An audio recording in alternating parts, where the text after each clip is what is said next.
Associate sponsor UltraTech cement. पुण्यातल्या जिल्हाधिकारी कार्यालयाच्या बाहेर पोलीस भरती करणाऱ्या विद्यार्थ्यांनी आपण पाहतोय की आंदोलन जे आहे ते सुरू केलेलं आहे।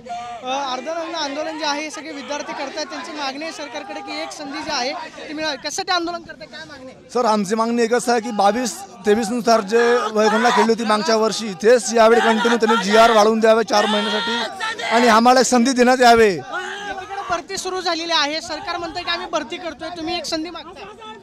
सर, गृह साहेबांनी आम्हाला आश्वासन दिलं होतं हिवाळी अधिवेशनमध्ये की आम्ही कोणाचं नुकसान होऊ देणार नाही, पण तरी पण त्यांनी आम्हाला संधी दिली नाही। तर आम्हाला एक संधी देण्यात यावी ही आमची विनंती आहे। न देण्याचं कारण काय? संधी न देण्याचं सर, आमचं वय वाढून गेलेलं आहे सर, एक संधी पाहिजे आम्हाला आणि इथं आत्महत्या केल्याशिवाय आम्हाला पर्याय नाही सर। वर्षांपासून तयारी करताय? गेले 6 वर्षापासून तयारी करत आहे सर। काय मागणी आहे सरकारकडे? हाँ शुक्ला जी, भिजवाना सिर्फ अल्ट्राटेक ही। मान गया बेटा, पर अल्ट्राटेक ही क्यों? आप ही ने तो कहा था कि घर जिंदगी में सिर्फ एक ही बार बनता है। घर एक मौका एक, इसलिए सीमेंट भी देश का number 1। UltraTech, India's number 1 cement. एक संधी द्यावी सर। 2022-23 ची भरती आहे, एक संधी मिळावी असं शासनाला विनंती आहे सर। पर आत्महत्येशिवाय पर्याय नाही सर आम्हाला। आता राज्य सरकारनं जर करायची तुमच्या बाजूने निर्णय घेतला नाही तर मग पुढची भूमिका काय असणार तुमची? आम्हाला संधी आहे, त्यासाठी आम्ही इथे आलो आहे। आणि भरती 22-23 आहे आणि वयगणना 24 होत आहे।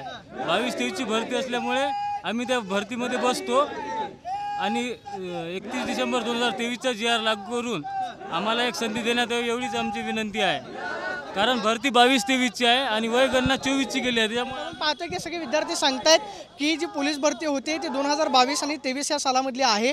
गृहमंत्री देवेंद्र फडणवीसांनी आश्वासन दिलेलं होतं की आम्ही विद्यार्थ्यांचं नुकसान होऊ देणार नाही, वयोमर्यादा वाढवून मिळेल असं विद्यार्थी म्हणतायत। मात्र एकीकडे राज्य सरकारनं भरती सुरू केलेली आहे। आता या विद्यार्थ्यांचं म्हणणं राज्य सरकारकडून ऐकून घेतलं जातं का हे पण महत्त्वाचं असताना मात्र सध्या जिल्हाधिकारी कार्यालयाच्या बाहेर पोलीस भरती करणारे विद्यार्थी आंदोलन करताना आपल्याला पाहायला मिळतात।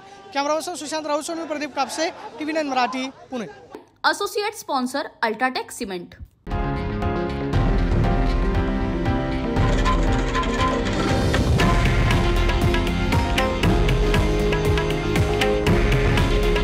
हे आहे देशातील नंबर 1 न्यूज नेटवर्क आणि आपण पाहत आहात TV9 मराठी। काळजी तुमची, हित महाराष्ट्राचं।